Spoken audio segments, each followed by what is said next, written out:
বাবা আমার রুমে ধীরে ধীরে আসলেন। আমি দরজা ভিতর থেকে লক করতে ভুলে গেছি। আমি ঘুমিয়েছিলাম। বাবা আস্তে করে আমার বিছানায় বসল। তারপর বাবা আমার সাথে যা করেছিল তা কোনো মেয়েদের পক্ষে মেনে নেওয়া সম্ভব ছিল না। তাহলে আসল ঘটনাটি শুরু করি। আমার দুই মেয়ে, বক্তার নাম তুষ্টি আর ছোটটার নাম মিষ্টি। তাদের মা খুব শখ করে মিলিয়ে দুই মেয়ের নাম রাখেন। বড় মেয়ে থাকাতে থেকে কলেজে পড়ালেখা করে, আর ছোট মেয়ে আমার সাথে রাজশাহীতে থাকে। তাদের মা মারা যায় বছর 7 আগে। ছোট মেয়ের বয়স 13 বছর। আমাদের ফ্যামিলিতে আর কেউ নেই। একজন ভুয়া আছে, সারাদিন রান্না বান্না করে সন্ধেবেলা চলে যায়। বৃষ্টির বয়স 17 হলেও তাকে দেখতে অনেক লম্বা সুন্দরী। এখনই তার বড় বোনের সমান লম্বা হয়ে গেছে, কিন্তু মন মানসিকতা ঠিকই বাচ্চাদের মতো। এখনও বই তাকে স্নান করিয়ে দেয়। বই তাকে দেখাশোনা করে। আমি কাজের মানুষ, সারাদিন বাইরে থাকি। মেয়েদের দিকে খুব একটা নজর দিতে পারি না। পুরনো বই হাতে সব সামলায়। তাই মেয়েদের সাথে আমার বন্ধুত্বপূর্ণ সম্পর্ক গড়ে ওঠেনি। তারা আমাকে বেশ ভয় পায়। হঠাৎ একদিন বুয়া অসুস্থ হয়ে যায়। প্রায় 1 সপ্তাহ আসতে পারেনি। একদিন রাতে অফিস থেকে বাসায় এসে খেতে বসি। বৃষ্টি আমাকে ঠোঁট ফুলিয়ে বলল, বাবা আমাদের বুয়া 1 সপ্তাহ ধরে আসে না, তাই আমি গোসল পর্যন্ত করতে পারছি না। তুমি রোজ বাইরে থেকে খাবার নিয়ে আস, এসব খেতে আর ভাল লাগে না। তুমি কাল থেকে নতুন কোনো বুয়া নিয়ে আসো প্লিজ। আমি থাকাটা করে বললাম, গোসল না হয় আমি করিয়ে দিলাম, কিন্তু খাবারের যখন সমস্যা তো নতুন বোঝাত খুঁজতে হয়। বৃষ্টি বলল, ঠিক আছে কাল গোসল করিয়ে দিও। আমি খাওয়া বন্ধ করে মেয়ের দিকে চাইলাম। বৃষ্টি দেখতে খুব সুন্দর হয়েছে, একদম তার মায়ের মতো। আমি বৃষ্টির দিকে তাকিয়ে থাকতাম, কারণ আমার মেয়ে বৃষ্টি ঠিক তার মায়ের মতো হয়েছে। আমি আমার মেয়ের চেহারার দিকে তাকালে আমার স্ত্রীকে যেন খুঁজে পেতাম। আমি ভাবতে লাগলাম, মেয়েটি তো বড় হয়েছে, তারপরও এখনও বাচ্চাদের মতো আচরণ করে।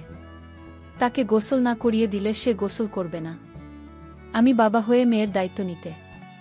আমি বৃষ্টিকে বললাম, তুই এখন নিজের গোসল করা নিজে শিখ, কারণ কিছুদিন পর তোর শ্বশুরবাড়ি যেতে হবে। মেয়ে তখন বলল, বাবা আমি কোনোদিন শ্বশুরবাড়ি যাব না। আমি তোমার সাথে সারা জীবন থাকব। এই বাড়ি ছেড়ে আমি কোথাও যাব না। আমি আমার মেয়ের কথা শুনে অবাক হয়েছিলাম। এই মেয়েকে নিয়ে আমি কি যে করি। পরের দিন তাকে আমি গোসল করিয়ে দিলাম, নিজ হাতে তুলে ভাত খাইয়ে দিলাম। তারপর মেয়ে আমার শান্ত হল। আমি বললাম, যাও বৃষ্টি, এবার তোমার রুমে গিয়ে ঘুমিয়ে পড়। সে বায়না করে বলল, বাবা ঠিক আছে। বরাক ছাড়া আমি একা আমার রুমে ঘুমাতে ভয় করে। আমি তাকে সান্ত্বনা দিয়ে বলেছিলাম, শোন মা, কিছুদিন পর থেকে তুই আমার রুমে ঘুমাবি, ঠিক আছে? এখন নিজের রুমে গিয়ে ঘুমিয়ে পড়ো মা। তারপর মেয়ে যখন তার নিজের রুমে ঘুমাতে গেল, আমি গভীর রাতে আমি ধীরে ধীরে মেয়ের শোবার ঘরে গেলাম। গিয়ে দেখি সে টিভি দেখছে। আমি তাকে গিয়ে বললাম, না তুমি এখনো টিভি দেখছো? আমার মেয়েকে বললাম, মানে তোর মুখের দিকে তাকালে তোর মায়ের মুখটা আমার চোখের সামনে ভেসে ওঠে। আমার কথা শুনে সে খুব খুশি হল। আমি আমার মেয়ের দিকে তাকিয়ে রইলাম। আমি যেন আমার মেয়ের মাঝে আমার স্ত্রীকে খুঁজে পেলাম। আমি যখন এভাবে তাকিয়েছিলাম, সে কিছুটা অবাক হল। বলল, তোমার কি হয়েছে বাবা? তুমি এভাবে আমার দিকে তাকিয়ে আছো কেন? আমি তোমার খুব আদরের মেয়ে, তাই না বাবা? আমি বললাম, হ্যাঁ আমি, তুমি খুব আদরের মেয়ে আমার। আমার বাবা বলল, আমি তোমার সাথে আমার একটা কথা ছিল। কি কথা বাবা? মা আমি, তুমি আমার কথা রাখবে না? আমার মেয়ে বলল, বাবা তুমি আমার জন্মদাতা, আর তোমার কথা কি আমি ফেলতে পারি? আমি তোমার সব কথা রাখবো, তোমার কথা না রাখলে যে আমার অমঙ্গল হবে। আমি ভাবতে লাগলাম কিভাবে কি করা যায়। হঠাৎ বুদ্ধি এলো মাথায়। আমি তাকে গম্ভীর হয়ে জিজ্ঞেস করলাম, কতদিন গোসল করছে না মা? প্রায় 1 সপ্তাহ। তাই? আচ্ছা ঠিক আছে, চলো আমি তোমাকে আজ গোসল করিয়ে দিই। কাজের বুয়া আসবে কোনোদিন, আর তুমি এতদিন গোসল ছাড়া থাকবে। নাম গোসল না করলে ঘুম হবে না মামনি রাতে। তাই চলো আগে গোসল না করিয়ে দেই। তুমি আমার মেয়ে, আমি তোমার যত্ন না করলে লোকে মন্দ বলবে। তাছাড়া আমি তোমাকে এভাবে থাকতে দিতে পারি না। চলো আমি তোমাকে গোসল না করিয়ে দিই। এতদিন গোসল না করলে শরীর খারাপ হবে। মেয়ে বলল, এখন তো রাত, কাল সকালে করি আব্বু। আমি আমার মেয়ের কথা মেনে নিলাম। তবে মাকাল তো আমি কাজে চলে যাব, ফিরতে আবার রাত হবে। মেয়ে বলল, ঠিক আছে বাবা, তাহলে কাল রাতে তুমি গোসল করিয়ে দিও। যা বাবা, এখন গিয়ে ঘুমাও। আমিও ঘুমাব। ঠিক আছে মা, তাহলে তুমি ঘুমিয়ে পড়। আমি ঘুমাতে গেলাম। পরের দিন সকালে উঠে আমি আমার মেয়েকে বললাম, মা আজ বাড়িতে কেউ নেই, তাই বাড়িটা একদম খালি পড়ে থাকবে। তোমার আজ আর স্কুলে যেতে হবে না, কাল স্কুলে যেও। আমি বাবার কথা শুনে খুব খুশি হলাম, কারণ আজ সারাদিন টিভি দেখতে পারবো। সেদিন আমি সারাদিন ঘরে বসে টিভি দেখছিলাম, বড় আপুর সাথে ফোনে কথা বলেছিলাম। সন্ধ্যা ঘনিয়ে আসছে, বাবা এখনো বাড়িতে ফিরছে না। আমি বাবার জন্য অপেক্ষা করতে লাগলাম, কিন্তু বাবা প্রায় রাত 10টার দিকে বাড়িতে ফিরল। আমি বাবাকে জিজ্ঞেস করলাম, বাবা এত দেরি হল কেন? আমি তোমার জন্য সেই কখন থেকে অপেক্ষা করছি, তোমার কোনো খবর নেই। বাবা বলল, মা আমি একটা ঝামেলায় পড়ে গিয়েছিলাম, তাই আসতে একটু দেরি হয়ে গিয়েছে। এখন চলমান গোসল করিয়ে দিই। মেয়েটা বলল, বাবা আমি আজ গোসল না করলে হয় না, খুব শীত লাগছে। আমি মেয়েকে বললাম, মা আজ তোমার গোসল করতে হবে, নইলে তোমার শরীরে অসুখ হয়ে যাবে, শরীরে সর্দি জ্বর আসতে পারে। আমি বাবার কথা শুনে বললাম, ঠিক আছে বাবা, চলো আমি গোল করব। আমি তাকে বাথরুমে নিয়ে গেলাম, তারপর আমার ছোট্ট মেয়েটাকে গোসল করিয়ে দিলাম। আমার লক্ষ্মী মেয়েটা বলল, বাবা আজ মাথাটা অনেক ভাল লাগছে, আমার শরীরটা ভাল লাগছে। আমি বললাম, গোসল হচ্ছে আল্লাহর নেয়ামত, গোসল না করলে শরীর ভাল লাগে না, রাতে ঘুম হয় না। আজ তোর অনেক ভালো ঘুম হবে। তারপর রাতের খাবার খেয়ে যখন আমি ঘুমাতে গেলাম, আমার মেয়ে বলল, বাবা আজ তুমি আমার রুমে ঘুমাবে, কারণ এই রুমে আমি একা একা থাকতে ভয় লাগে। আগে তো আপু আর আমি একসাথে থাকে। আমি আমার মেয়ের কথা শুনে বললাম, ঠিক আছে, তুমি আমার রুমে চলে আসো। আমি আর আমার মেয়ে গল্প করতে শুরু করলাম। আমার মেয়ে আমায় জিজ্ঞেস করল, বাবা তুমি মায়ের অভাব বোধ করছো? হ্যাঁ মা, তোর মা তুই অনেক ছোট থাকতেই মারা গিয়েছিল। আমি তোদের কথা চিন্তা করে আমি আর কোনো বিয়ে করিনি, কারণ সৎ মা বাড়িতে নিয়ে আসলে আরও যন্ত্রণা বাড়বে, তাই এইসব ভেবে আর বিয়ে করিনি, কারণ তাদের মুখের দিকে তাকিয়ে আমি সারাটা জীবন কাটিয়ে দিব। বাবার কথা শুনে আমার কান্না চলে আসছিল। আমার বাবা তার নিজস্ব খোঁজেননি, আমাদের সুখের জন্য বাবা সারা জীবন এভাবেই কাটিয়ে দিল। আসলে এরকম বাবা হয় না এই জুটি, কিন্তু আমি যে ভাবনাটা ভেবেছিলাম সেটা আমিই ভুল ভেবেছিলাম। জানি না সেটা ভুল না সঠিক। আমি পরদিন রাতে বাবার রুমে থাকতে চাইনি, কারণ রাতে বাবা নাক ডাক, এটাও সমস্যা ছিল না। আমি বাবাকে পাশে রেখে মোবাইল দেখতে পারি না, আর সেই জন্য নিধন্ত নিলাম, আজ থেকে আমি আমার রুমে একা ঘুমাব। আমি পরদিন বাবাকে বললাম, বাবা আজ আমি একা একা আমার ঘুমাব। আর সেদিনই ঘটল আসল ঘটনা। আমি রাতে আমার রুমে যখন ঘুমাতে গেলাম, তখন বাবা আমায় ডাক দিয়ে বললেন, তুমি তোমার রুমে একা ঘুমাতে ভয় পাবে না? মেয়ে আমার বলল, না বাবা, আমি তো দিন দিন বড় হচ্ছি, আর এখন আমার একা একা রুমে ঘুমাতে ভয় করে না। বাবা তুমি ঘুমিয়ে পড়ো। কিন্তু আমার চোখে কোনো ঘুম নেই। আজ 15 বছর ধরে আমি একা। আমার স্ত্রী একটা রোড অ্যাক্সিডেন্টে মারা যায়। আমার স্ত্রী দেখতে অনেক সুন্দরী ছিল। আমার তো মন চায় অনেক কিছু করার। যাই হোক, আমার চোখে ঘুম আসছিল। ঘড়ির কাঁটার দিকে তাকিয়ে দেখি রাত প্রায় 1টা বাজে। আমি আস্তে করে আমার মেয়ের রুমের দরজার কাছে গেলাম। দরজা ধাক্কা দিতেই খুলে গেল। আমার মেয়ে হয়তো দরজাটা ভিতর থেকে লক করতে ভুলে গেছে। আমার আর কষ্ট হলো না। আমি রুমের ভিতরে ঢুকলাম।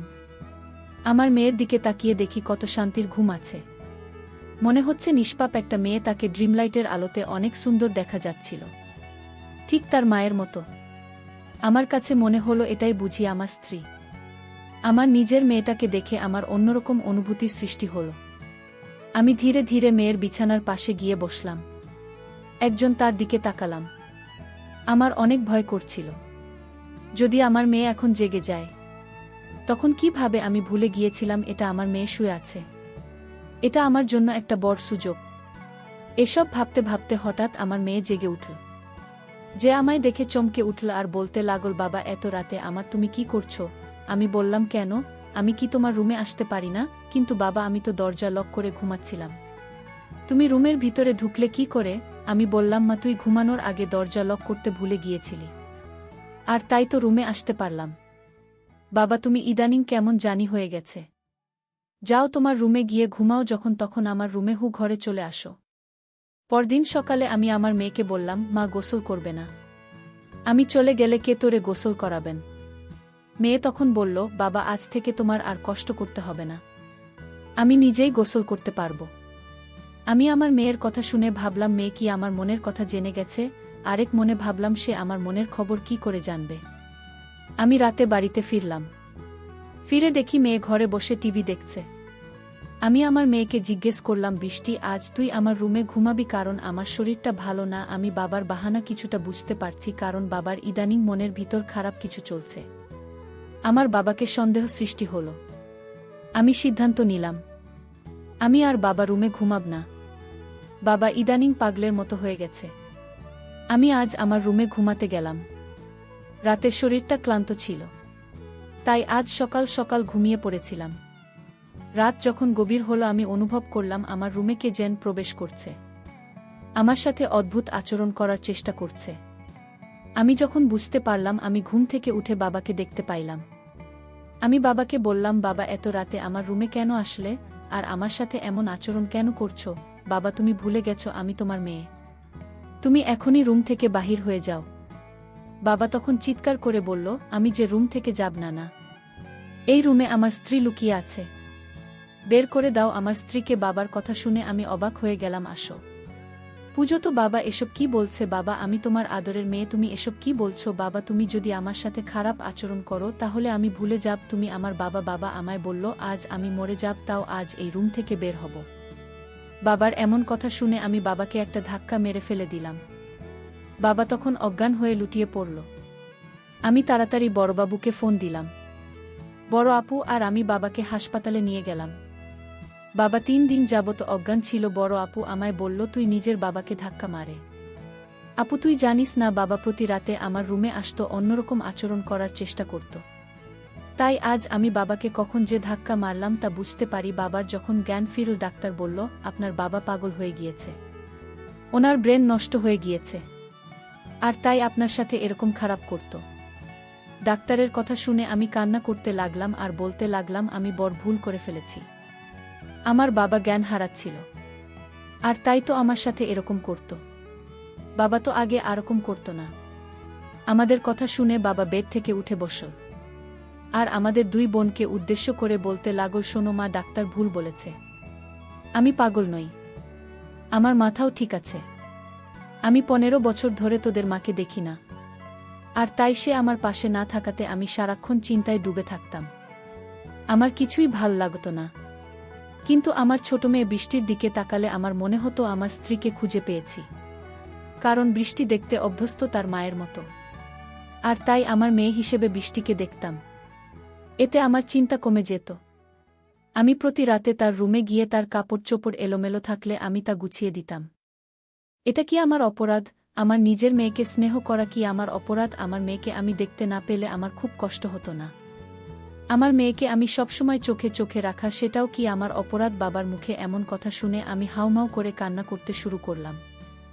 বাবার পায়ে ধরে আমি বাবার কাছে ক্ষমা চাইলাম, বাবা তুমি আমায় ক্ষমা করে দাও, আমি তোমাকে ভুল বুঝেছিলাম।